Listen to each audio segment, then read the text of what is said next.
Hi everyone and welcome to Season 2 of IS Podcast, ISV's show for schools and the wider community. I'm Natalie Mutafis.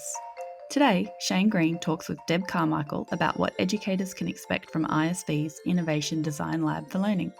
But first, Mike talks with Rion Nakaya, the curator of The Kids Should See This, a free website with thousands of kid-friendly videos that parents and teachers can share with children. When I was my son's age, there were only 5 channels on TV and no internet. If there wasn't something on one of them, that was it. You had to go play outside or read a book or stick with something that might not have been your first choice. Today, things are a little different. There is so much out there on the web and various streaming platforms. When my kids come to me and ask me if they can watch something, I often haven't even heard of it, much less watched it. And I don't know if it's been recommended to them by a human or an algorithm. So I was very happy several years ago when I came across a new website, The Kids Should See This. I remember being amazed by an incredible video of octopuses camouflaging themselves in the most startling ways, and I set about exploring the site. Now there's more there than ever. Each week, The Kids Should See This's creator, Rion Nakaya, posts several new videos to her site that make kids say wow and fire their imaginations. And I'm very happy to have her on the show with us today. Welcome, Rion. Thank you for having me. Why did you start The Kids Should See This? Well, it was about 10 years ago in 2011, and we'd recently moved back to the States from Europe, and so I was taking a break between jobs. I'm a designer and a producer for online projects, and I was enjoying time at home with my 3-year-old and my newborn. And I found myself Googling a lot of my 3-year-old's questions and looking up old videos that I'd enjoyed when I was a kid. Baryshnikov dancing and Jacques Cousteau and Jane Goodall clips and experimental animation like those that Charles and Ray Ames made, or Al Jarno and all those old Sesame Street clips, and performers like Ella Fitzgerald. And Ella was actually the very first video that I posted on TKSST, and the reason was because when I showed this amazing, incredible long recording of her scat singing on stage, I think it was 1969 at the Montreux Jazz Festival. It's just really wonderful. There's a lot of energy on stage. She's in the moment and she's giving it her all, and it's really fabulous. And I showed it to my 3-year-old, and I think it was later in the week, I overheard him sort of scat singing in his bedroom. And it just completely knocked me out. It was wonderful. And I really wanted to promote those kinds of clips that would provide those moments for other kids, for other parents, for educators. And so I started collecting and sharing these videos online. And I threw in BBC clips and NPR films about art projects and stuff that went viral, and all the kinds of things that I was happening upon in 2011 or so. And it kind of took off over time. What is it that the kids should see? That's a good question. I think that in a lot of ways, the things that TKSST features are our favorite topics. It's stuff that surprises us, stuff that we're curious about, science, space, animals, art, a lot of times a mix of all of those things coming together. We've specialized in promoting a lot of STEAM-focused videos, science and math and engineering and art, and how those interrelationships really do mix, and how the people who do them have a passion for what they do. A lot of those categories really developed organically, and I think that there's just something really beautiful about being able to sort of eavesdrop on people's passions. A lot of times in these videos, people are sharing their profession, their passions, their projects, and for kids to see, and for the adults watching with them or adults on their own to see how people are creating, problem solving, and finding meaningful pursuits. I think that it's just really fun and inspiring and engaging in a great way. How important is it curating content for our kids? I think that depends on their ages. I mean, for me, curating for my own kids helped me demonstrate my curiosity and my interests and my values, and to show them that learning continues beyond our school years. When we watch together, I'm learning with them and we build a shared vocabulary. We have references that we can talk about, not only just right after the video, but, topics often come up a couple weeks later. I also think that educators and parents are looking for places to find different kinds of content. And I think that curating really allows people to find a new channel, so to speak. And TKSST, it's curated by a person, by someone who has a background in producing educational media and who has a love for libraries and museums and has an interests in art, training and design, and love of science and learning. And so the content isn't determined by popularity or algorithms, it's determined by a certain kind of vision. I often think of the curation as creating a sort of film festival, if that makes sense, that helps share the content that might not normally be seen. And I think that it's also probably the hope of a lot of content curators that TKSST features, that educators and parents are able to build off of these selections with one-on-one conversations and class discussions or hands-on activities or other deeper dives that are offline and go beyond what was initially presented. In some ways, I'm curating based on our community's interests, and I've always been a fan of student-centered learning and student-led and self-paced learning, and I think that TKSST supports those kind of models where students can understand and analyze and evaluate what they're watching, and I think that by nature, it's not content that's normally in front of kids. Most of the videos are created for curious adults who love to learn too, and so the videos just happen to be kid appropriate and fun for all ages, and so the vibe and vocabularies maybe not something that kids would normally be shown, and so I think that the curation kind of helps bring those things all together. You mentioned watching shows with your kids. So that's important too for parents to spend that time with their kids talking about the shows they watch. Yeah, I think it's really fun. I mean, of course, it's a luxury. Not all parents have the time to do that. But what I've always enjoyed is learning with my kids. And so finding content that supports that has always been really important to me, and I've had the luxury of the time to do that.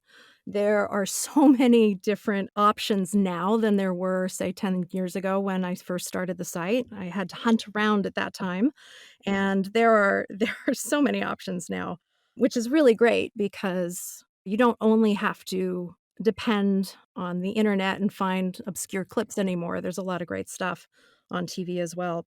But yeah, I think that it really is lovely to have those kinds of organic conversations after watching something together. Isn't there too much content out there? I mean, I remember when I was young, as I was saying in the introduction, there were 5 TV channels, and so either I had to watch what was there or go outside and play. And sometimes if I decided to stay and watch what was there, I might be drawn into something that wasn't my first interest. And in a way, I feel it expanded my knowledge and interest because I had to persevere with something.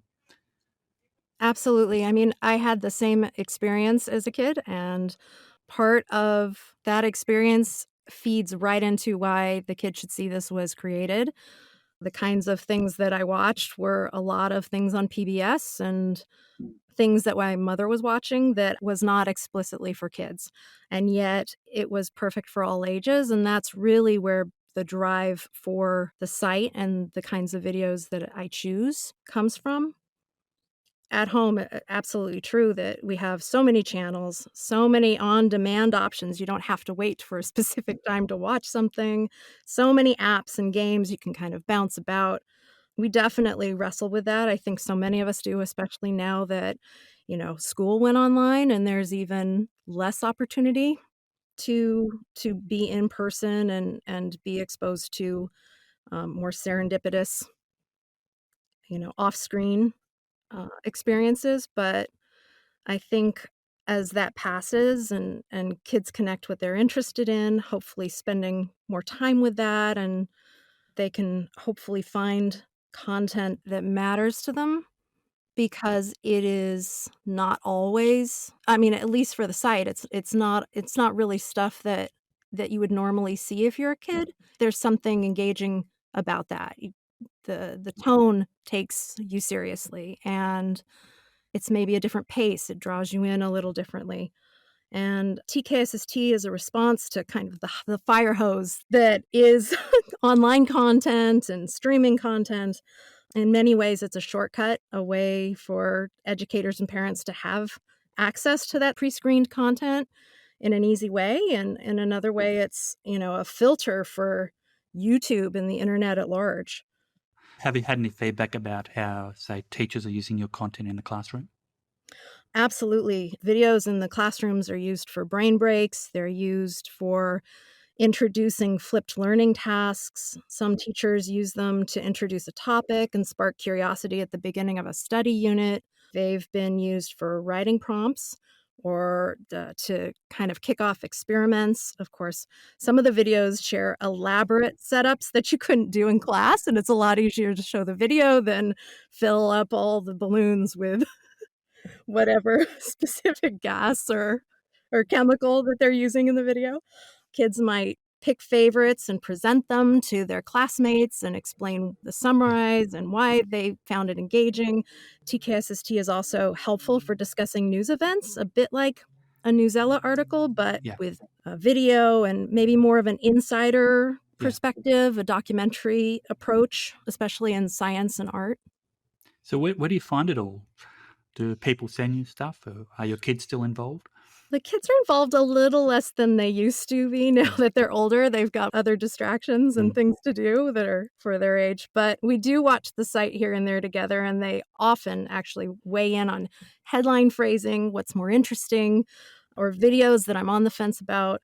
Generally, I have a handful of friends who run popular blogs for grown-ups who are interested in art and culture. And so I run into things through them. I keep track of popular videos and online conversations. People do send me stuff, and that is great because so often it's exactly the kind of stuff I love to share, or it's something that I already have, and Yeah. that makes me feel like, oh, they get it. They get the site's vision. I've also been lucky enough to connect with video producers at museums and content creators on YouTube, and so I've had conversations with them and found organizations who research and share information that I believe is important for people to know about. And so I love promoting their work as well. And I still find so many videos just from Googling topics that I'm curious about and that the kids are curious about or that TKSS team members are curious about. Sometimes they'll ask, do you have a video on this topic? So I'll go hunting around for that. Do you have a favorite video? Oh my goodness. I have a lot of favorites. It's probably hard to narrow down. I have a lot of favorite topics, videos about innovation where people are solving big problems and coming together to do that, or where art and design meet science and technology. I love factory tours and seeing how things are made. There's a great video about Steinway grand pianos being made in Astoria, Queens, or how butter is made by hand in France. I love documentary videos about craftspeople or art installations and how much work and effort goes into those things. And it's stuff that I wish I could see in person, but thank goodness there's a video about it that I can spend some time with. There's one video about an artist, a Japanese artist named Motoi Yamamoto, and he creates these intricate temporary salt installations, and he pours them in these really intricate mazes and lines, and they look like lace when he's done. And then he works with the community at the museum who have come to see it, and they clean it all up, and it's a whole process. It's a very beautiful thing, and I have not seen it in person, but I'm so glad to be so familiar with that, his work. And then, gosh, I could go on. There's Well, my favourites, I love the natural history stuff. So that, like I said, I was attracted by that octopus video. My son, he loves the Rube Goldberg machines, so there's a few of those. He really gets into those. You said you've got a membership, because I understand obviously during the pandemic there would have been a big increase in demand. So the site's still free, but people can support it if they like? Yes, absolutely. It was very surreal, actually, to become a sort of overnight success after 9 years and such a very scary and challenging time that it's been. But it's an incredible thing that the kids should see this was right there, ready to be a useful resource Mm. for educators. So that was amazing. And especially at a time when online options and connections were so very important and I believe still are. Here in the States, most everyone's back in school now, but thankfully it is still continuing to be a help. But at that time when everything went in lockdown in the States, word of mouth started spreading about all the different kinds of resources that were available online, and my traffic tripled Yeah. overnight. And I had to make some quick behind the scenes adjustments to make sure everything was staying up and running. And thank goodness that I've always been inspired by public broadcasting in any format. I grew up on PBS. So TKSST is really rooted deeply in the vision and values of public media, and the membership has been an opportunity to kind of work within those lines. And I'm so grateful that TKSST's audience has stepped up and continues to support the site. It's just been wonderful. It's such an amazing thing that there have been so many creators Mm. and video producers that have had this work out there online, and that it was able to connect with people and be useful and be engaging and educational at a time that people really needed that virtual connection. So that's to be just a support of that has been great. Well, thank you for putting the site up, and thank you for joining us on IS Podcast. Good luck with the site in the future. Thank you so much. Deb Carmichael is the Innovation and Learning Leader at ISV. She's constantly on the lookout for emerging research and evidence-based professional learning for educators and staff at our member schools. Shane Green asked her what it was like doing that during the pandemic and what's coming up at ISV's Innovation Design Lab for Learning. Deb Carmichael, welcome to IS Podcast. Hi, Shane. Thanks for having me. It's great to be here today.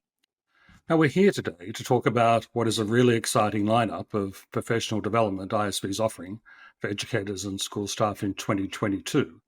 But before we dive in, for those who don't know, ISV's had a long tradition of providing first-class training and development. Yes, that's so true. And ISV provides so many great member services. So our team in the Innovation Design Lab for Learning are extremely proud to be part of that by providing top quality learning experiences for all of our schools.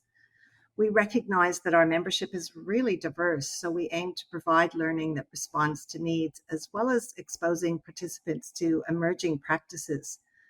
We continue to connect schools with local, national, and global experts, as well as our internal presenters who have a real deep connection and understanding of independent schools. Now, we've seen a rebranding in the past year. What's changed and what's remained the same? Well, in the latter part of 2021, we expanded our team, and that's when we became the Innovation Design Lab for Learning. We're all learners, and we wanted to reflect that in our mission and our purpose. We're always on the lookout for really high quality experiences that we can bring to our members. And, we're really invested in finding good ideas of how and when and why people learn. We're still offering lots of great leadership programs for whatever stage of leadership people are at. Our networks continue to thrive, and particularly in these times when people want to connect that much more. We support in the area of compliance, and we continue to address well-being and individual needs. And we still have those great opportunities for deeper dives through extended projects like Wayfinder, coaching programs, Feuchtstein, and Making Thinking Routine, for example. But with our new team, we've been able to have wider connections to new voices. So we've got some great new presenters, and we've spent time being able to investigate what's happening currently in education and making sure that we can put that in front of our schools. Deb, it goes without saying we've all had to rise to meet the challenges of the pandemic over the past 2 years, particularly those in education. Of course, that has meant a halt to face-to-face course delivery. Yeah, and when schools first moved to remote learning, we developed a lot of online resource courses to curate some quality pieces because we knew teachers were just being inundated with information. And so we had hundreds of teachers enroll in those courses. So it met a real need there. We turned our face to face offerings quickly into webinars, and we learned a lot about how best to do that. And that was a really great experience for us in our development as we continue to offer webinars into the future. And we also started to develop some self paced courses, and this is a real area of growth for us. The technology is allowing us to meet the needs of educators at a time and place that works for them. And we want to continue to be able to do that. The other benefit, of course, of having online events is that we were able to access some really great global thinkers. And so we could have some wonderful voices like Lisa Westman, who's an expert on differentiation, and Mark Roberts, author of The Boy Question. I think they were some of the really good news stories, Deb, and the way you responded and the new offerings you were able to bring. But of course, we do have tremendous training facilities at ISV. When do you think we'll get back to having those rooms buzzing with people and energy again? Shane, we are so excited to get back in the building because we do like to be able to bring people in and have the development center just full of life and learning and activity. So term 2 is when we are, fingers crossed, going back to in-person learning. But we still will continue to offer some really great online programs, particularly for regional schools that may not be able to travel into ISV. So hopefully we'll have the best of both worlds. Yes, and we have been looking at hybrid options. It's something we're keen to explore, but not quite ready yet because we want to make sure when we do it that we are really well positioned to do it well. Well, let's look ahead to what is a packed calendar of courses in 2022. Now, this is always hard to pick, but what are some of the highlights for you? You're right, it is hard to pick. We've got Dr. Tim O'Leary doing a lot of work in the data space. We've already had 3 webinars and there's a few more on the schedule, and they continue to fill as soon as we put one up. So that's been really exciting. We have the Innovation by Design program, which is a new approach to design thinking that's crafted specifically for independent schools. So a team can bring along an idea or a challenge that they're facing and work through a process to generate ideas and to test them out. And then they get to bounce ideas off of other teams. So that helps refine their thinking. We're also working on a self-paced data literacy course that'll be coming out this year. And we're in discussions with Luca Perry about a social emotional learning series. So that's pretty exciting as well.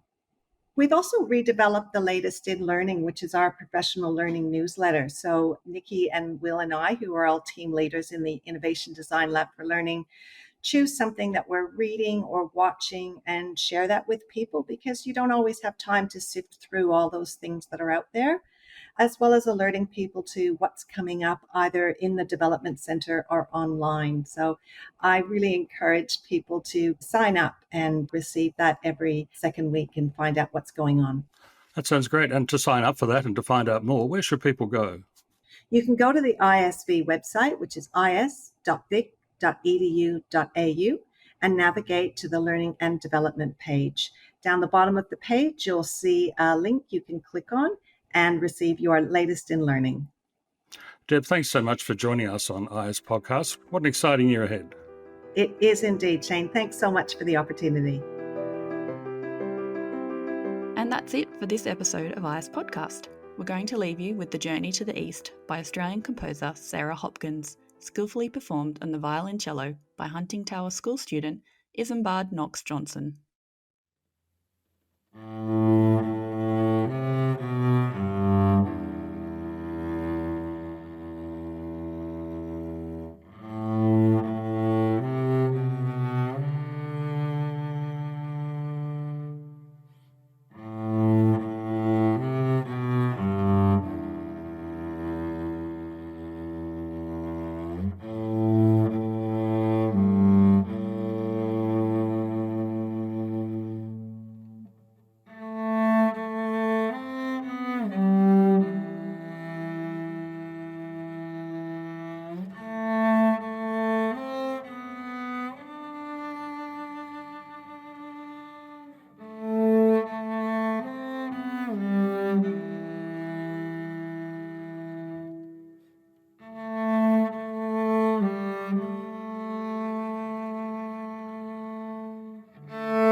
IS Podcast is brought to you by Independent Schools Victoria.